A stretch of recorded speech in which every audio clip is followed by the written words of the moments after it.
What is up? Deeds Not Words. Go check it out. fatmannation.com.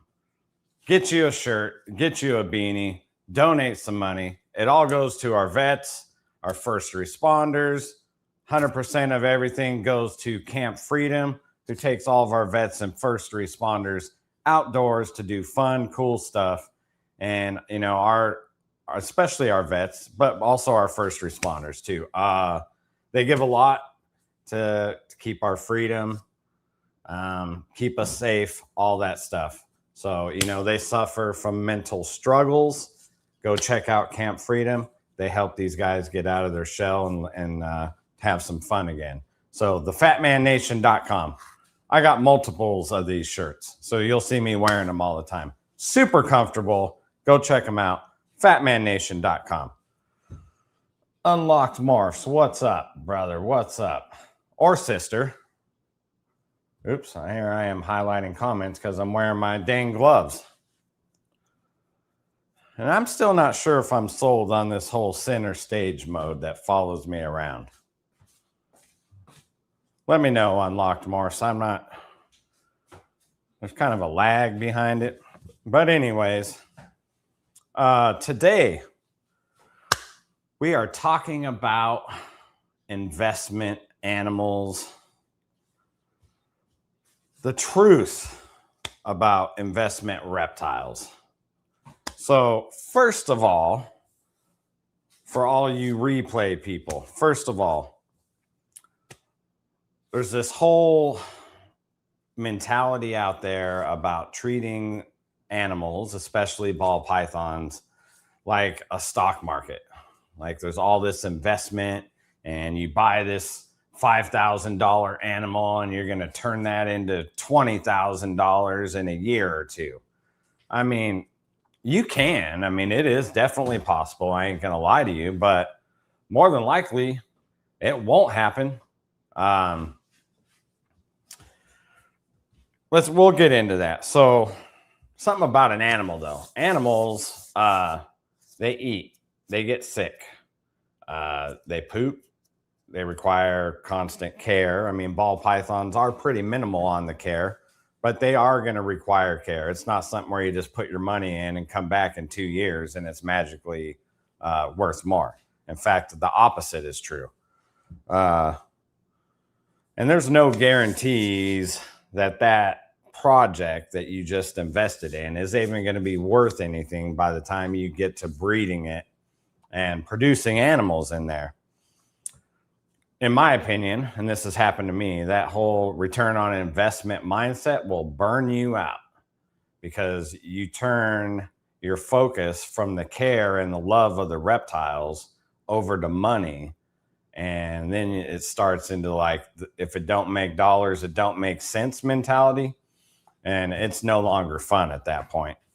A few bad pairings, failed clutches, and man, that'll ruin your day. And then we get into the social media illusion of it all too. There's always a lot of hype around projects. People, including myself, I've always posted my losses too. But, you know, typically on YouTube, you're seeing people's wins. You're not seeing their losses whatsoever. Please hold.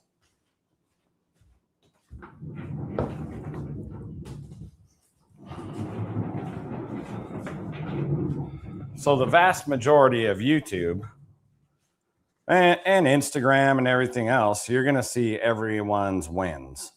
And even if you watch like an in-depth interview with Justin from Canova, he'll tell you they're not all home runs.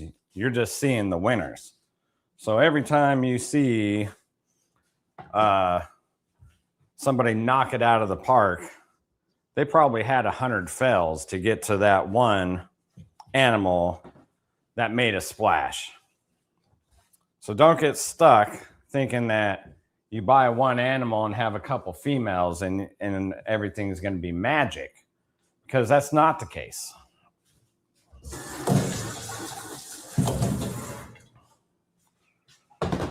So I'm not here to be a Debbie Downer whatsoever. I'm just here wearing the bucket of truth. So I'm just spitting facts, my friends, spitting facts. And, you know, there's also this thing called, it's like a survivorship bias that we see.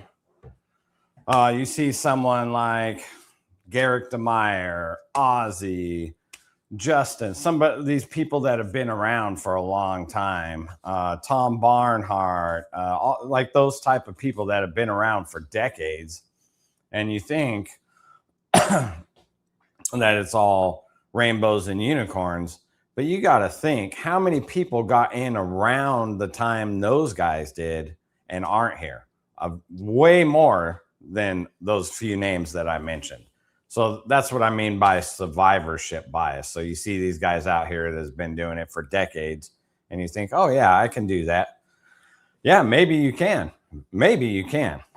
But a lot of people give up and get out before them because they lose their passion. So that's what I'm here trying to like help guide and give my 2 bits of information along the way. I do got a cheat sheet today because I'm a squirrel brain and I'll forget some really important information and get off track on something stupid. So the survivorship bias in itself creates false expectations. You just think, all right, I'm going to get in, I'm going to buy these animals and live happily ever after. There's a lot of trials and tribulations along the way. You as a breeder will also change and evolve what projects, what species, and everything you like over time.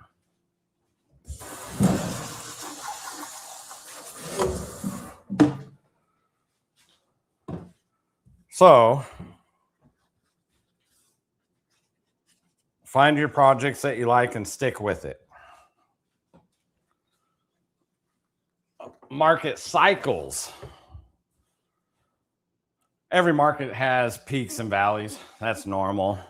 We have definitely a unique one, a unique valley right now because of the unique peak that we had during COVID. You even see a lot of long-term breeders getting out at this point. People that were considered really successful just a few years ago are no longer in the game. And that's fine, man. They burned out and they want to do something else with their life. You know, my hat's off to them.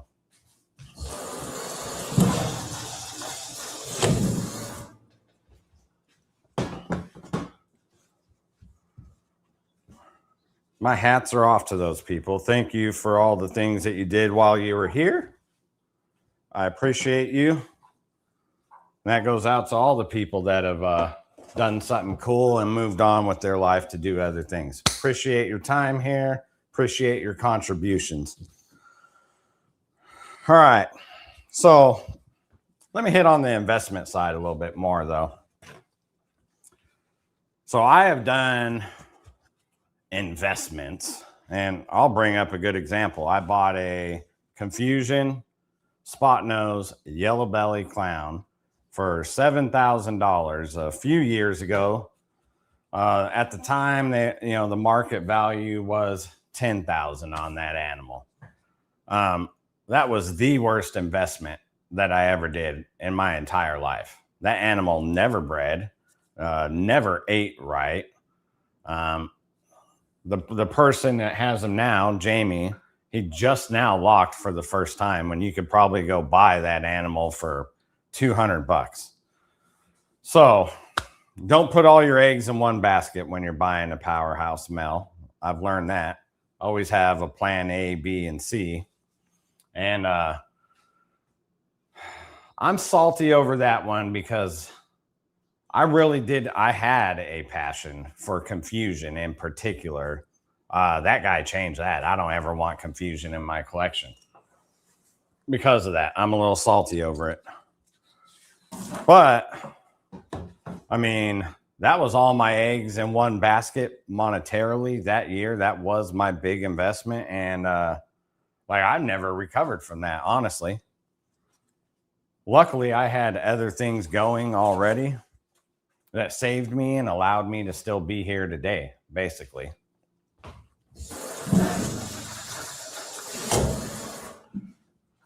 If you were a newer aspiring breeder coming in with the mindset of like investment only, and you bought in on that project when it was hot, and that's what you came away with, you probably wouldn't be here today. So my advice to that is diversify in animals and pick projects you particularly like, and don't get on the hype trains. This is where we get into passion.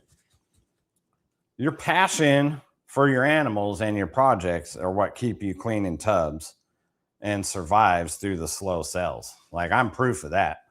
If I was only here for the money, I would have been out a year or two ago, because stuff's moving a lot slower these days. Your passion will fuel your long-term projects. Let's go check the comments real quick.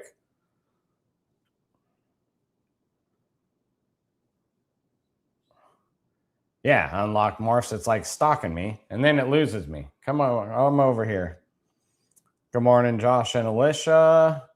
I had an expensive girl take 4 years to mature. This is unlocked morphs. I had an expensive girl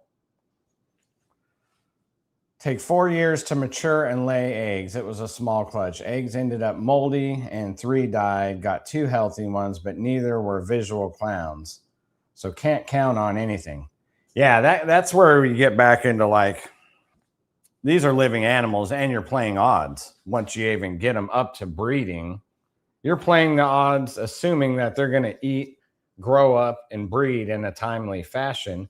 And then you get to the breeding part and you're playing the odds on genetics and sexes. And you're also playing the odds on how big the clutch is going to be. Are they going to even make it full term? I mean, there's a lot of factors that go into this. But I'm doing for the love of the animals and the passion of breeding. Yeah, amen. Harbin say reality check. Oh, there's Joey Carroll. What's up, brother? I hope you're home. If you're not home and you're out on the road, I hope you're driving safe and enjoying your day. The weather's good here. All right, so now we get into some of the pitfalls newer breeders invest. I like doing this, invest, air quotes. Chasing the hypes. Don't get on the hype cycles, because especially as a newer breeder, because by the time you're producing stuff from it, it will be, the hype will have passed. Plain and simple on that.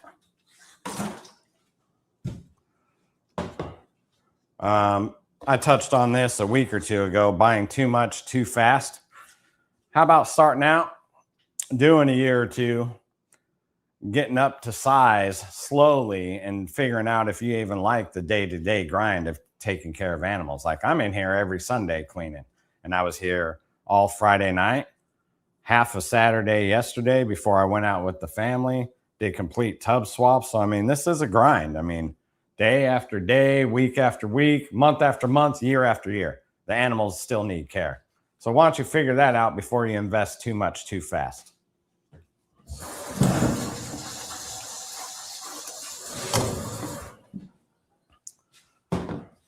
And in between all my cliff notes, I'm going to keep pounding you. Get into projects you like seeing.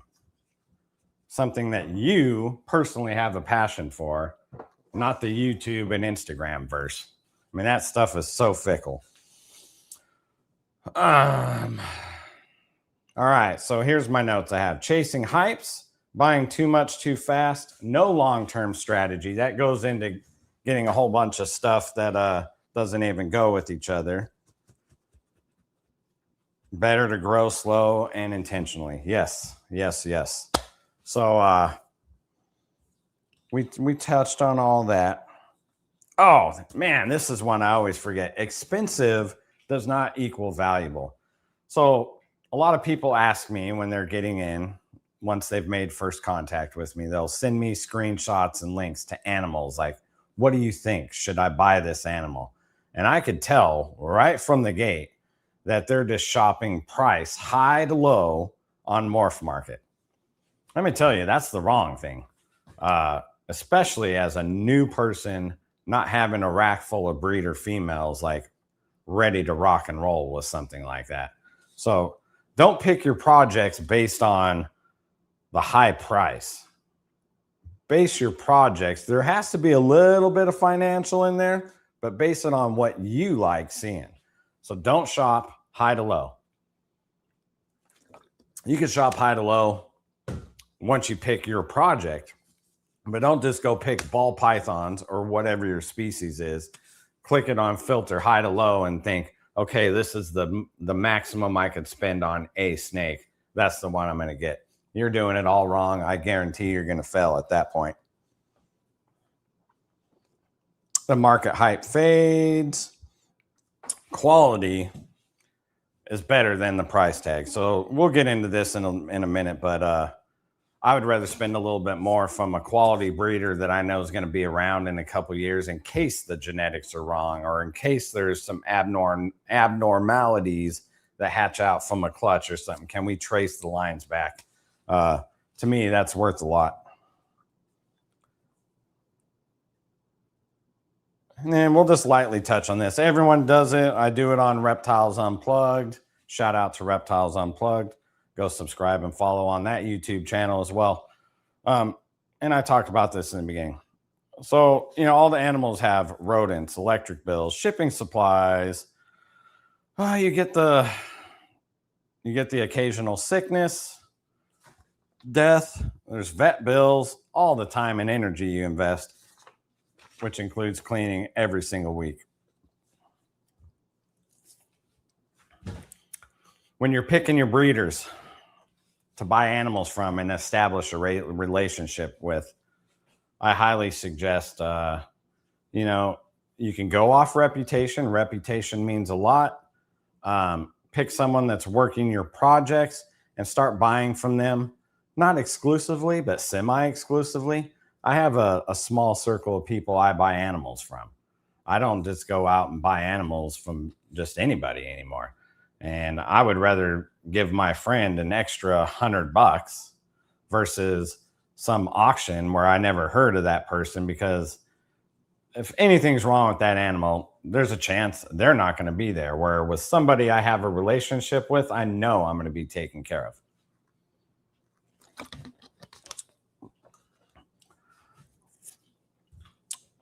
Your relationships outlast the market trends and cycles. Strong communities, if you get into like a Patreon community or something like that, they create opportunities. Networking is the real flexing. Reputation matters. We already talked on that. Now, if you're going to invest, and now when I say invest, I'm not saying like financially, even though there's financial, but if you're going to invest your time, your emotional value, all like your heart and soul, because like that's what I put into my collection is my heart and soul and my time. If you're going to invest all of that into your collection, build projects you actually love. And man, everyone hits on this. I do all the time. Recessive projects take years. You know, I started genetic striped clown before you could get like double hets or anything. I started that. I hatched my first clutch of double hets in 2020, and I hatched my first genetic striped clown in 2025. So that took me 5 years to get to that double recessive, and a gazillion misses that year to hit that one animal in the beginning. Then I ended up hitting 2 more right at the end of the year. But you know what? It was worth it, because that's a project I personally started from scratch. I still have a passion for it. My whole collection is designed to like go towards that direction. Everything in my rack links up to that project. then that's my passion. So I don't care about the temporary peaks and valleys on that project and if it's hot or not. That's what I'm working. That's what I like seeing in my rack, and that's what keeps me going. You know, I used to work a lot of pieds, but I didn't really have a passion for it. And I just didn't like opening those tubs. And so I eventually sold out all the pieds. And I mean, pieds sell really good at shows, but like it just wasn't where my passion was. I had to adjust my collection to suit what I wanted to see, not my financial drive. So if reptiles make you money someday, that's great. But if profit is the only reason you're in it, man, you're probably going to fail. And many of the successful people will tell you that as well. You will get crushed. Build around passion, community, and sustainability. And that's what Small Town Xotics has done. I don't overwork myself. We'll do a slight room tour. You see my sink, my incubator. I do everything out of 2 Freedom Breeder racks that are 11 levels high. So I learned that that's the workload I can handle as a human being that has a family and a job on top of reptiles. So don't overwork yourself because you'll crush your passion that way. Don't invest in animals that you don't personally like the project or believe in it. And invest your time, effort, emotional value, all of that stuff into projects you like. And the people who last have followed those things. So the goal shouldn't be getting rich from reptiles. The goal should be building a cool life around incorporating your reptile hobby. All right, let's go to the chat.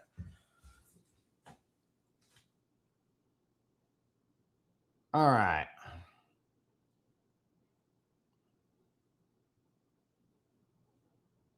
Yeah, man. Mercy Morse had an egg-bound snake, and congrats on working through that. Great Balls Exotics. Welcome to the community, my friend. Welcome to the community.